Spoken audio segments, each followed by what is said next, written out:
Hello and welcome to I Can't Believe It's Not the Mouse, the podcast all about animation not made by the mouse. I'm your host, Octaviano Macias, and today we'll be talking about a very underrated feature, which probably goes hand in hand with the company it's made by, Laika Studios. Now, of course, Laika Studios is a very well-liked studio, if you're a film nerd or an animation nerd. They're the people who made Coraline, which has gotten a resurgence. It's gotten popular. It had a re-release that has gotten money through the re-release. But all the other films have yet to hit that same status. You got movies like Paranorman, The Box Trolls, Kubo and the Two Strings. And they're all movies that haven't really enjoyed the same success. Now, again, they are well liked, but they haven't been successful. And I don't know, maybe if they do a re-release, they'll be just as big as Coraline. But for now, they're not that big. And yet, this one I feel is even more underrated than those. And that would be Missing Link. Before we get started, I just want to say, if you're listening to this on YouTube, go ahead and give it a like, subscribe to the channel, feel free to comment, and ring the bell for notifications. Also, if you're on Spotify or just any other podcast site, follow this show on those platforms.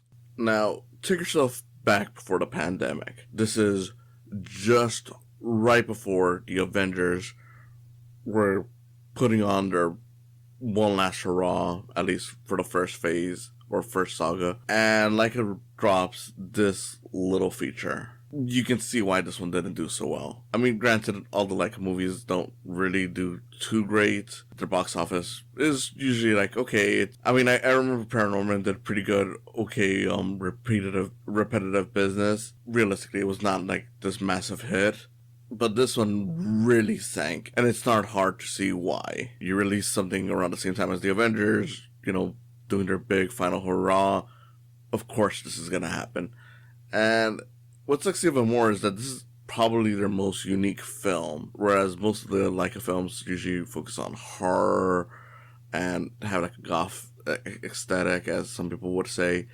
This is the one where it was more upbeat, it was more comedic. Honestly, to me, it reminded me more of an Aardman feature than it did a Laika film, at least in style. The animation, the character designs, that kind of stuff is all very Laika. But it still works. It's still a really fun movie, and for what it's worth, it's still one of their more mature features. I'd honestly argue it's probably the most adult feature that they have, just because all the characters are adults. Yes, there are comedic moments, but a lot of it is played in a way that is aimed more at adults than it is to kids. All the characters talk like adults. They don't shy away from the fact that there are, in threatening situations, the characters are always talking about how they're going to be killed, or pretty much it's all this stuff, and it's really great for the movie. And honestly, revisiting it, I'm like, yeah, man. I mean, look, it wasn't my choice for the best animated feature for 2019, but it really does just highlight how much the Oscars kind of suck at this, just because I'm like, look, Toy Story 4 is fine, but no way was it better than this,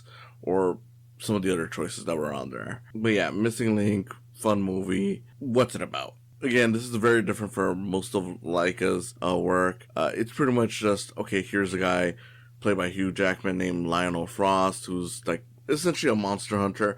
He's one of those British explorer guys that you probably have seen on TV before, where it's like, their whole job is just finding the new world, finding uncharted stuff, the Mummy's Curse, all that kind of thing. But in the case of Hugh Jackman's character, his whole goal is specifically monster-related stuff. Like, at the start of the movie, he's looking for Nessie, the Loch Ness Monster, and, it's mentioned that he's looked around for other things.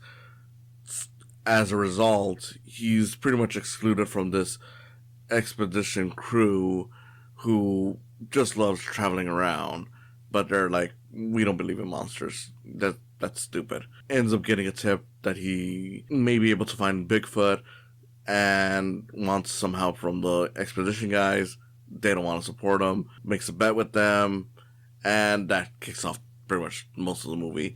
Shortly after, he goes on and finds that the person who gave him the tip about Bigfoot is actually Bigfoot himself, the titular missing link, voiced by Zach Galifianakis. Very funny pairing. I think it's just, one of those great animated duos where you have Hugh Jackman as like the refined guy who's self-centered, and Galifianakis as like the slow-witted but well-meaning and selfless character who really just wants to find his family, because that's the whole basis, that he's all alone. But here he's heard the rumors of Yetis being around, so that's the whole thing. It's like, okay, we're gonna go up to the snowy mountains to find the Yetis, who are essentially the cousins to Bigfoot. Along the way, they encounter one of Hugh Jackman's former love interests, a woman voiced by Zoe Saldana called Adelina. Great, this is one of those movies where it's like, again, if you want an example of great celebrity voice acting, this is totally it. Everyone here is giving their A game. Zoe Saldana is great in the role. Hugh Jackman's great. Missing Link, Zach Galifianakis, great. It's all just great stuff. And of course, along the way, you got other people. I won't really go into that just because it'd be kind of giving it away a little bit. But for the most part, it is fun, and I do like how the characters just talk. Like, they actually talk like adults. And I know that sounds weird to just praise, like, hey, it's a movie where characters that are adults talk like adults. But again, if you've ever seen any animated film, especially within the West, one of the downsides is that since a lot of them are focused on targeting kids, a lot of these tend to make the dialogue like, okay, let's make it more kid friendly. Like, they'll still be talking in a way where it's decent, but you'll notice at times they're kind of censoring themselves in ways where it just feels a little weird, because it's like, there's no kids around. Why are you talking this way? Characters, talk as they do. Like, yeah, of course they don't flat out say fuck you or bitch or anything like that. But if the situation would have called for it, that they would have said it without hesitation. And that's what I love. So this is definitely one of those where it's like, yeah, it's a PG-rated movie and kids can watch it, but I mainly recommend it towards adults. I feel like adults are the ones that are going to get the most out of it, just because a lot of the situations feels more relatable to them. The fact of the matter is that, like I said, there is a former love interest who's here, and she becomes, it never really fully becomes into a full-on, like, okay, they're back together again, but since that experience is there, you do get the idea of Jackman and Saldana kind of playing off of each other in that way. Like, there is a tension between them. And, again, I just appreciate it, especially because that's become rare even for adult live action movies, which is kind of sad. For the most part, the movie is pretty simple. There's a lot of charm within the characters. There's a lot of charm within just the way they talk. But when it comes to the story, it's pretty simple. It's pretty much like, okay, well, now we found Bigfoot. He just wants to go with a family, so we're going to take him there. I do think that the eventual, I don't know, I guess you could say it's twist of the movie is pretty good. Again, I'm not really going to go into detail of it because I don't want to spoil too much, and especially because this is one of those movies that hasn't been seen too much. For the most part, eventually Bigfoot's whole thing kind of connects with the Lionel Frost character's thing of wanting to be somewhere that they're not exactly wanted, which is probably giving it away at that point, but it makes for a really good twist towards the end, as well as a nice little message about finding your place in the world and just accepting yourself for who you are. This is a minor thing, but even Bigfoot goes through that, because throughout the movie, the Lionel Frost character calls him Link, just because, like, okay, we gotta give you a fake name so that when people see you, we can pretend you're human, especially with you wearing clothes. And eventually, the Lionel Frost character asks him, like, okay, what would you prefer to be called? And he ends up calling himself Susan, which is a nice little thing. Not because he wants to be a woman, but just because he's like, okay, look, there was one person in my entire life before this that actually treated me nice. Like, she just smiled at me, and her name was Susan. So I want to be named Susan in honor of her. Cute little moment. Of course you get the whole joke of like, that's a woman's name. And he's just like, yeah, that's my name. and I love that.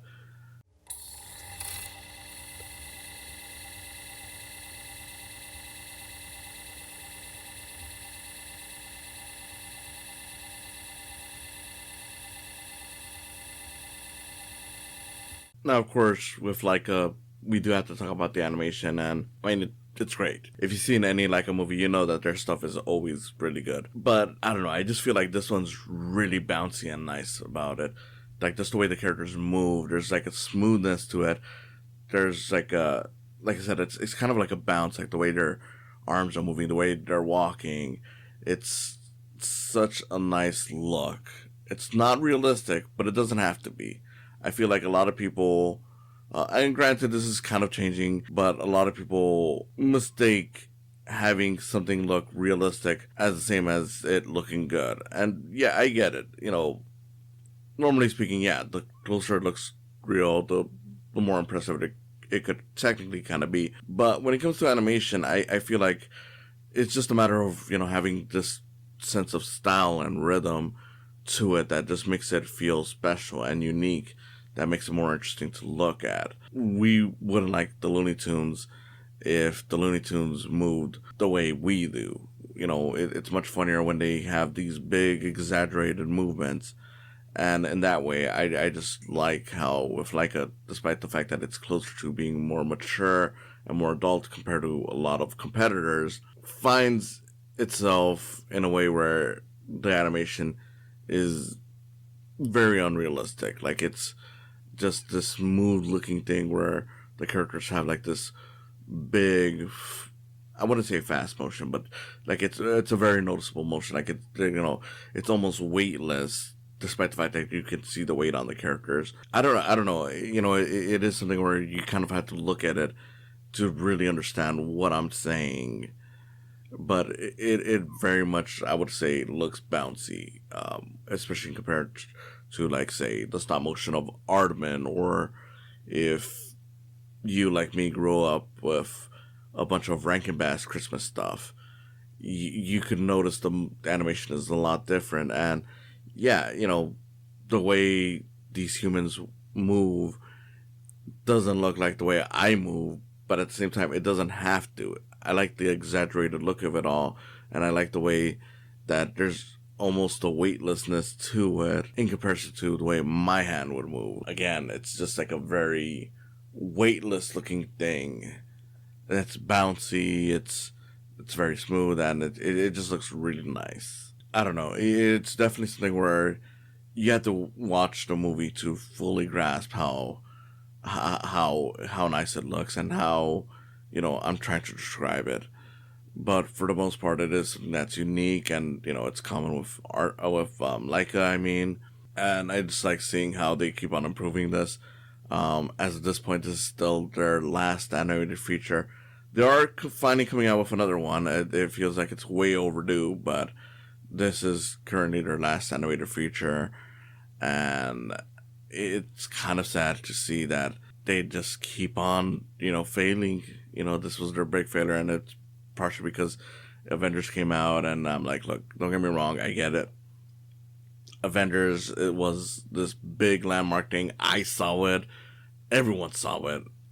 But at the same time, I do kind of wish, like, more of you should have tried giving this thing a shot, and it's a shame that more people don't give these things a shot just because it's not the big thing that, is out there. I saw it when it came out. I thought, wonderful movie.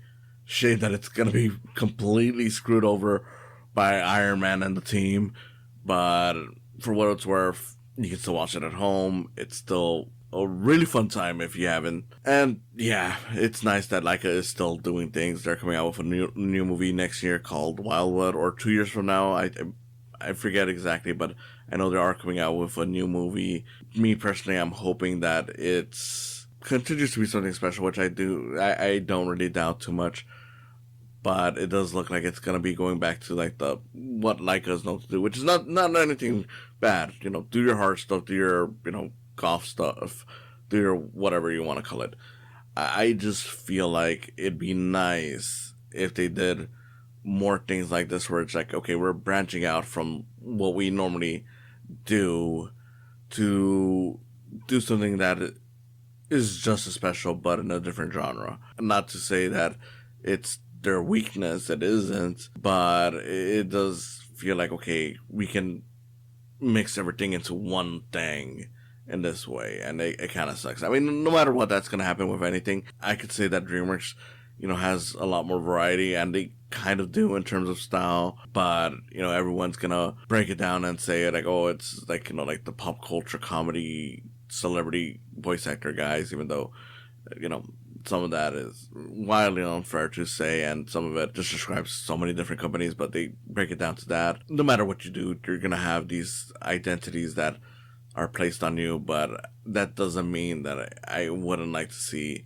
some different stuff that breaks the mold, and I hope that this movie, failing as bad as it did, doesn't make them feel like, oh, okay, we can't do this ever again. I hope that whatever they do next, still shows the kind of unique thing that this thing brought about to the company. Like, I don't want Missing Link to be the only adventure comedy that they ever do that isn't horror based. Like I said, Missing Link is just this really solid movie. Maybe the story isn't the most complex, but the characters are great. The animation is really smooth and nice. The comedy is funny. The characters are just a ton of fun, and I just love the celebrity performances in this. It really reminds me that, yes, voice acting isn't just, oh, a guy doing a funny voice that isn't well known. And that look, no disrespect to voice actors. I love a lot of voice actors, and I think that voice actors deserve better treatment. I'm not gonna lie. I would like to see more voice actors get bigger roles in movies, but I also can't deny that there is kind of an issue that people turn around where they start saying, like, okay, well, voice acting is only when it's a person doing a funny voice, which is not true. There's a lot of voice actors that have pretty much the same voice. It's just that the way they perform with their voice with different characters is what makes them voice actors. And then, of course, there's like the whole idea that, oh, if you're famous, you can't be a voice actor, which, again, it's false. We got plenty of voice actors that are technically big name actors, depending on how you view that term. I mean, Mark Hamill, the guy who's Luke Skywalker. I mean, of course, I wouldn't say he's like the biggest celebrity in the world, but he is technically a big name actor in the sense that people know who he is, and the role is very iconic. And yet he's a great voice actor. Obviously, it really comes down to, like, okay, we gotta acknowledge that some people can do both. And more importantly, the fact that we can acknowledge that makes me say, okay, well, why don't more people acknowledge being a big name person doesn't exclude you from voice acting? And why can't we convince more studios to start pushing certain voice actors to be considered big names? Like, Tom Kenny is relatively well known because, SpongeBob is, such an iconic character. Why not just be like, hey, look, we can technically sell his name on this stuff. That way you can get Tom Kenny to have more big roles in movies. I don't know. I know it's much more complicated than just me saying a few things, but I do feel that much is true. And, yeah, in terms of celebrity voice actors, before I leave that, I mean, just remember Zach Galifianakis has done a lot of voice acting roles, even on shows. Like, he's a regular on Bob's Burgers. So it isn't like he's technically not a voice actor just because he's a big name actor. Regardless, Missing Link, highly recommend the movie. If you're a Laika fan, if you're not a Laika fan, definitely worth a watch. If you're an adult that wants to see an animated film but doesn't want to see something that's necessarily targeted for kids, this is one that I think is for worth watching. It's not one that, has the characters constantly swearing or, making sexual jokes or anything like that, but it is a good example, I think, of something where it's like, yeah, it just works seriously as an adult movie. Like, if it wasn't for the fact that it's animated, this would probably be one of those movies that you'd probably watch when you were looking for, like, an adventure movie, like a Mummy or something like that. I feel like this one is definitely one where, like, yeah, if you want to recommend this as a movie for adults to show them that animation isn't just for kids, I totally see this one as a choice. In any case, that wraps up this week's show. This is Octavio Macias saying thank you for watching, and I hope to see you again next time. You wrote this? You asked me here to discover you? No. I ask you here to help me. Thanks for stopping by. Go ahead and follow this channel. Subscribe, like and comment, ring the bell for notifications. Go ahead and also follow my podcast and give some love to my Patreon account while you're at it. It's www.patreon.com/psycams. Again, thanks for stopping by, and I hope you come back for more in the future.